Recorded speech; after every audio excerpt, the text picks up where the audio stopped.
Habang bumibiyahe ang bangkang ito na may sakay ng mahigit 30 estudyante sa karagatan ng Hagonoy, Bulacan.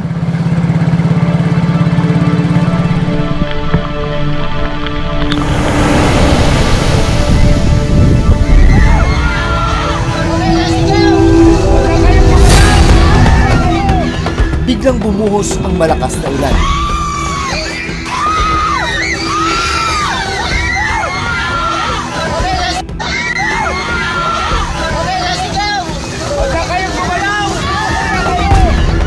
Kabilang sa sakay ng bangka, ang grade 8 student na si Jean Rose Atienza. Hinampas ng malalakas na alon ang mga bata na papauwi na mula sa kanilang eskwelahan. Saglit na huminto ang bangka, pero patuloy ang paghampas ng malalakas na alon.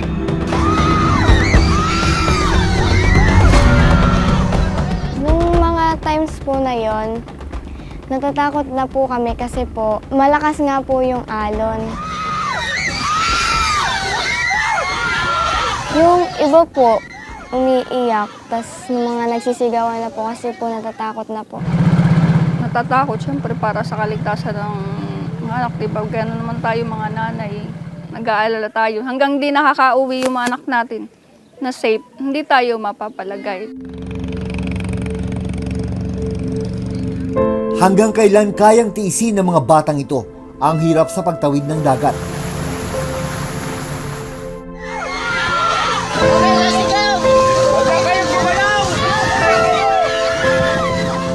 Makarating lang sa pangarap na edukasyon.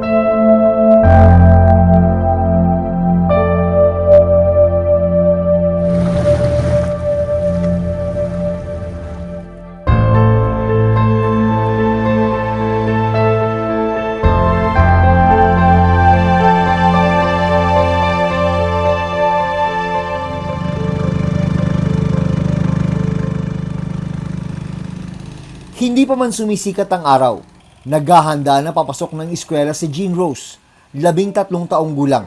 Nag-review po ako kasi meron daw po kaming long quiz sa Pilipino kaya nag-review po ako. Yung topic po namin sa Pilipino ngayong fourth quarter is Florante at Laura po.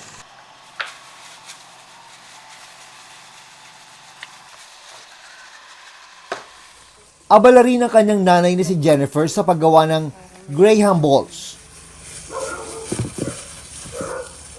Bukod sa kanyang gamit sa paaralan, bit-bit din ni Jean Rose ang ilang paninda.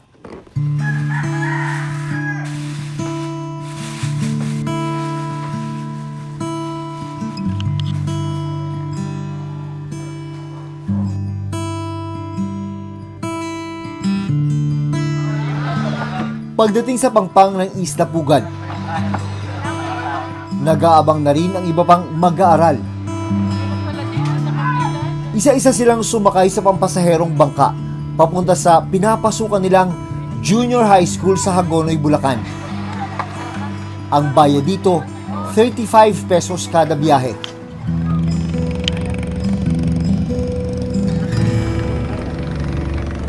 Yung araw-araw na pagbiyahe sa dagat, ito lang ba yung tanging paraan para makapunta kayo sa eskwelahan? Kapag naiwan po ako ng bangka, wala na po. Yun na po yun. Di na po makakapasok. Kasi po wala pong ibang bangkang masasakyan. Kasi po yun lang po yung pang-estudyante na po talaga miss po. Wala na pong ibang bangka po. Kinakailangan nilang bumiyahe ng halos 1 oras papunta sa pinakamalapit na paaralan sa kanilang barangay. Kalmado ang dagat ngayong umaga.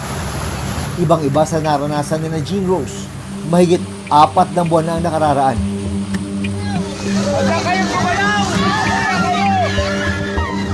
Kwento niya, pauwi na sila noon mula sa kabilang bayan matapos makansela ang kanilang klase dahil sa bagyong Enteng. Nung pagpasok po namin, nag-entay po kami ng announcement kung magsususpend po kasi sobrang lakas po talaga ng ulan. Tapos nung nagsuspend po, ayun, pinauwi na po kami. Pero sa gitna ng kanilang biyahe, bigla na lang bumuhos ang malakas na ulan at unti-unti na silang hinampas ng malalakas na alon.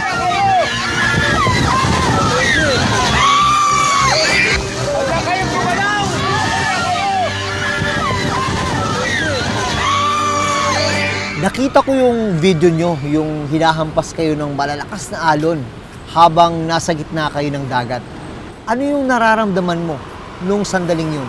Natatakot na po kami kasi po malakas nga po yung alon. Tapos kaya po huminto muna po kami. Yung iba po umiiyak. Kinakabahan po, natatakot syempre para sa kaligtasan ng mga anak. Diba, gano'n naman tayo mga nanay, nag-aalala tayo. Hanggang di nakakauwi yung mga anak natin na safe, hindi tayo mapapalagay. Kaya, thank you Lord kasi nandun yung pag-iingat niya, yung protection niya sa mga bata. Mabuti na lang at ligtas silang nakarating sa kanilang destinasyon. Pero matapos mangyari ang insidente noong nakarang taon, hindi na raw nawala sa kanya ang takot sa tuwing bumibiyahe sila sa dagat. Bakit kahit na mapanganib, delikado yung kailangang pagdaanan sa araw-araw, bakit pursigido ka pa rin pumasok sa eskwelahan? Gusto ko po maging inspiration sa ibang kabataan po na yung kapag po naging teacher ako na hindi hadlang yung kahirapan para di ka makapagtapos. Tsaka gusto ko po i-share sa kanila yung mga natutunan ko.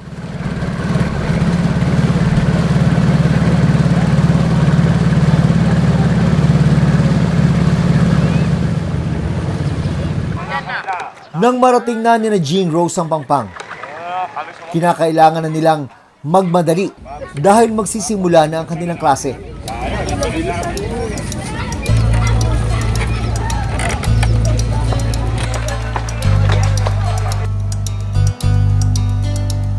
Dahil sa dami ng estudyante sa kanilang paaralan, kailangang hatiin sa 2 shift ang mga klase.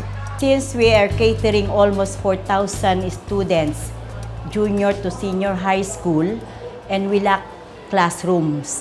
Kaya para masolusyonan namin, para makater naman namin sila, kaya nagkaroon kami ng double shifting, the AM session and the PM session. Mahigit 30 ang mga estudyante sa klase ni Jean Rose. Napasa na lahat ng papel sa side na to. Thank you. Pagpatak ng alas 8 ng umaga, break time na ni Jean Rose. Pero hindi muna siya kakain. Kailangan niya munang ibenta ang dala niyang merienda. Ilan pa yung nandyan sa sa plastic mo? 10 pieces po. 10 pieces. Mauubos mo na yan ngayon. Ilang saglit pa, Yung ginawa pong Graham balls ni Mama na pinadala niya po sa akin sa school, 810 pa lang po naubos na. Tapos kinita ko po is 285. malaking bagay na raw ito para may pamasahe siya sa bangka. Mag-aalas 12 na ng tanghali nang matapos ang klase na Jean Rose.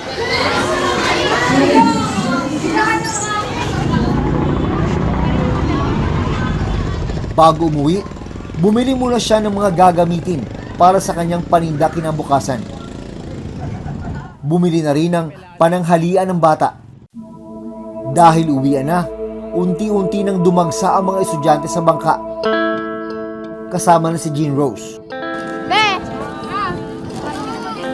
Ang mga bangkang maghahatid sa mga estudyante, nag-aabang na sa kanila. Sa bangka na rin kumain si Jean Rose ng kanyang pananghalian. Bumili ka ba ng pagkain mo? Opo, nung nasa school pa po, nung bago po mag-lasa break. Bakit ka bumili ng pagkain? Ano po, yun na po yung pananghalian namin. Alas 12:30, umalis na ang bangka.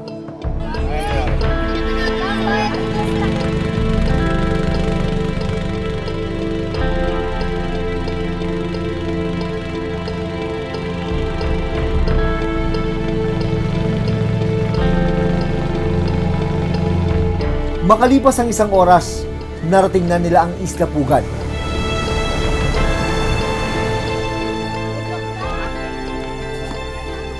Pero hindi pa rito natatapos ang araw ni Jean Rose.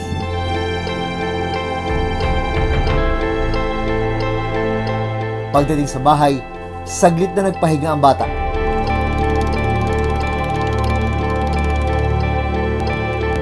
Kailangan niya pa raw kasing maghanda para sa kanilang recitation kinabukasan.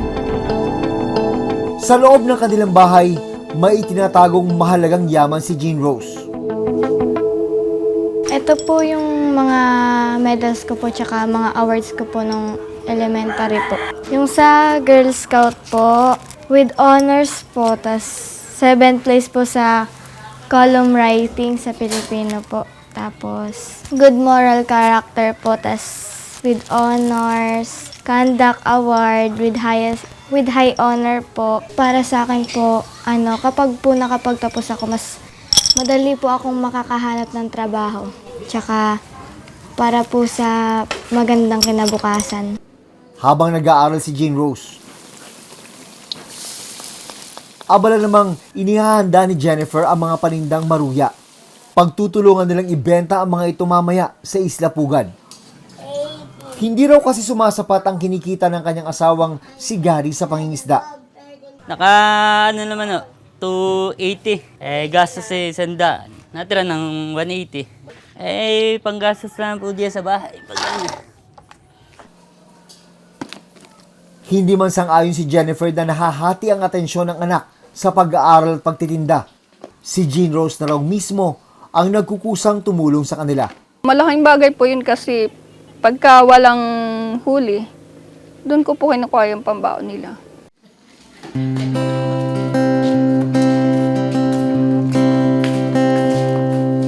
Oy, kayo dyan, merienda! Maruya! Maruya po! Kahit tirik ang araw, matyagang iniikot ng mag-ina ang isla.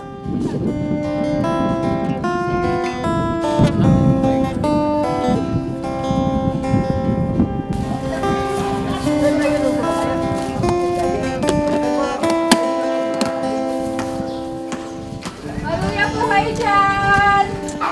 Maruya! Makalipas ang mahigit 1 oras na pag-iikot, naubos ang paninda ng mag-inang Jennifer at Jean Rose. Nakaubos na po kami. Tapos yung napagbentahan po namin is nasa 700 plus po. Pangbaon po nilang 2. Tapos po yung pang dito, pang gastos po. Pagka may bibiling ulam. Sobrang halaga po kasi yun na po yung pangkakain namin. Bago makarating sa kanilang bahay, napansin namin ang mga gumuhong seawall sa kanilang lugar. Mga 3 years ago na po. Pero mga 6 years pa lang siguro siya nagagawa. Kasi maliit pa lang yung anak ko noon nung ginawa yun. Gusto ko po sana yung Ricky kasi kapag ka umaalon, talaga pong lahat ng mga bahay dito nilulubog, lalo na po month of July hanggang September, October, ganyan, para hindi po kami masyadong binabaha kasi salpok po talaga yung alon sa amin. Sa patuloy naming pag-iikot sa Isla Pugad, nalaman namin ang dahilan kung bakit kinakailangan pang tumawid ng bangka ni na Jean Rose at iba pa niyang kapwa mag-aaral. Hanggang elementary lang pala kasi ang eskwelahan sa isla. Sa first year po, doon na po kami sa San Pedro. Kasi po, andun po yung high school. Namin na magkaroon nga po dito ng high school. Para po hindi na sila tumatawid kasi yahin nila 1 oras din po yung ginugugol nila. Libreng transportation. Malaking tulong po yun para sa mga estudyante. Ang kawalan ng eskwelahan para sa junior hanggang senior high school ang dahilan kung bakit ang ibang kabataan sa Isla Pugad natigil na sa pag-aaral. Gaya na lang ng 13 taong gulang na si Kairos Tamayo. Dati siyang kaklase ni Jean Rose.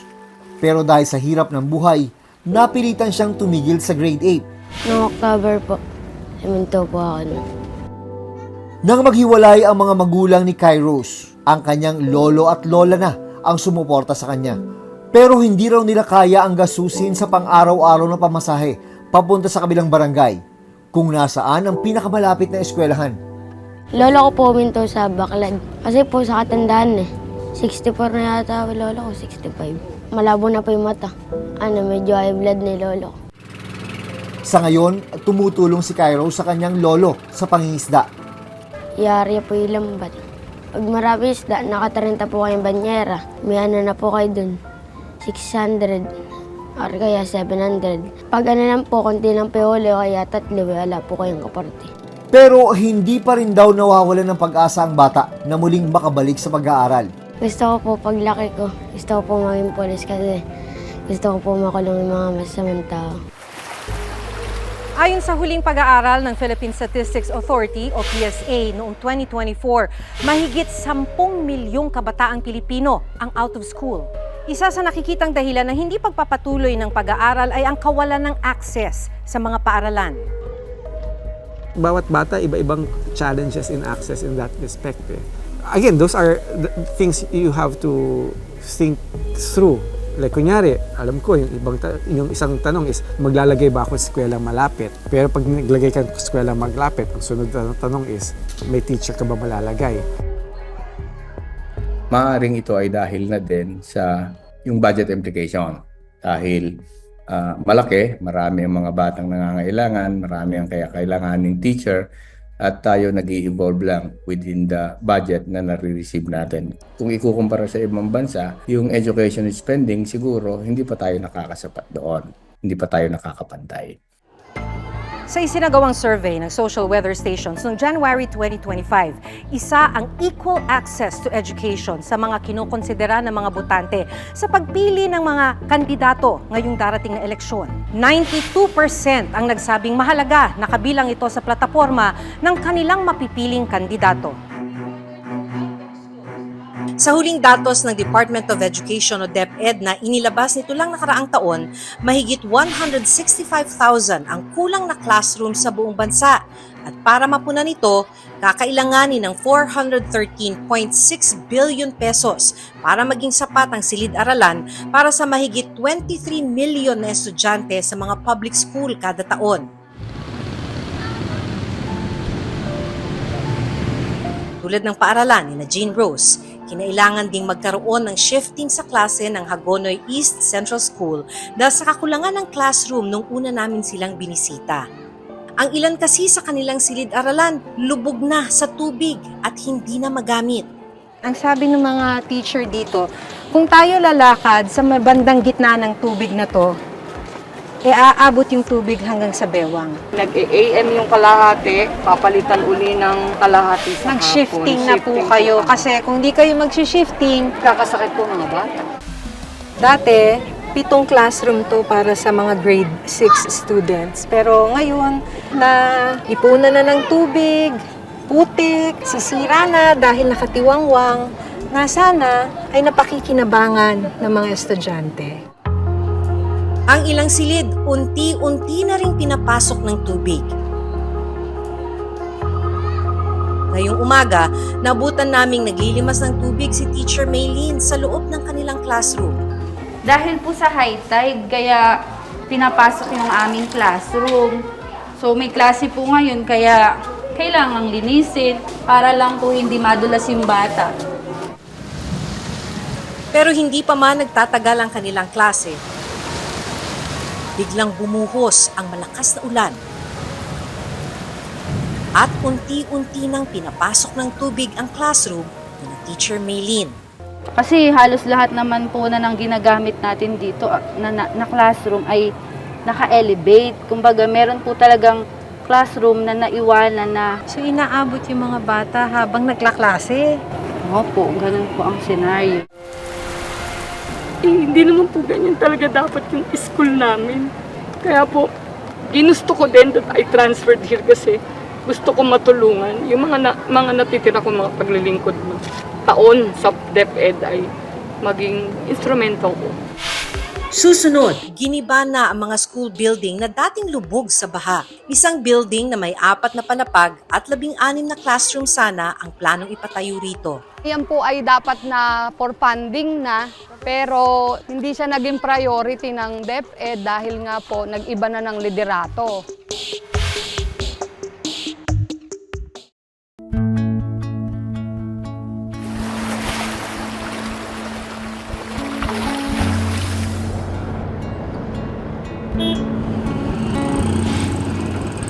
Dalawang taon ang nakalipas, muli naming binalikan ang Hagonoy East Central School. Ito pong driveway ng Hagonoy East Central School ay napagawa natin nung kasagsagan yung baha. This area po dati, lubog na lubog to, so tinambakan po natin para nakakaikot po yung mga estudyante natin, mga guro, mga magulang. Kaya po itong classroom na to ay dati to hindi ginagamit, dati itong clinic. May pinagawa nating classroom ng grade 3. Kapansin-pansin din na giniba na ang mga school building na dating lubog sa baha. Isang building na may 4 na palapag at 16 na classroom sana ang planong ipatayo rito, pero hindi pa ito nasisimulan. Yan po ay dapat na for funding na, pero hindi siya naging priority ng DepEd dahil nga po nag-iba na ng liderato. 6 na buwan na lang i-reassign na sa ibang eskwelahan si Teacher Fe. Kaya hiling niya, sana naman daw ay maaksyonan na ang problema sa kanilang eskwelahan. It really affects the quality of education. Kasi kung flooded ang area, malaking effect po iyon. Meron tayong tremendous decrease of our enrollment because of our present situation. From 1,200, naging 1,000, ngayon po 872 na lang yung ating enrollment sa Hagonoy Central School. Sa 3 araw na pagsunod namin kay Jean Rose, isang hiling ang palagi niyang nababanggit. Ano ba ang gusto mo sanang mangyari o magkaroon dito sa lugar niyo para makaluwag sa inyong mga estudyante? Maging mas marami pa po yung bangka na bumabiyahe dito sa Pugad para po if ever na maiwan po ng bangka, meron pa pong masasakyan para papunta po sa school. Siksikan din po kami sa bangka, kaya mas maganda po siguro kung meron pong maraming bangka na masasakyan para hindi po kami nagsisiksikan doon. May mensahe din siya sa mga kapwa niya mag-aaral. Sana po wag po sila mawala ng pag-asa na pumasok or mag-aral kasi dadalhin din naman po nila yan hanggang sa pagtanda nila kasi po yung kaalaman po nila, yun lang po yung hindi mananakaw sa kanila kahit kailan.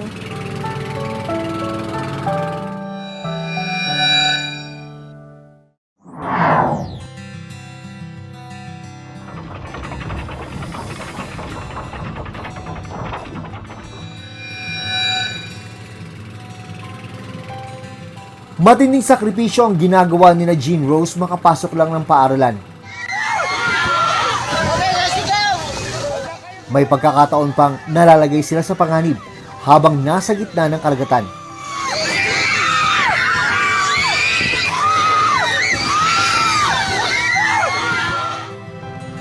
Pero hindi raw ito hadlang para tumuloy sila sa pag-aaral. Hiling ng mga estudyante ng Isla Pugad sa mga susunod na uupo sa gobyerno, tulungan silang maitawid ng ligtas ang kanilang pangarap na edukasyon. Hanggang sa susunod na Sabado, ako si Jun Veneracion. Ako si Maki Pulido at ito ang Reporter's Notebook.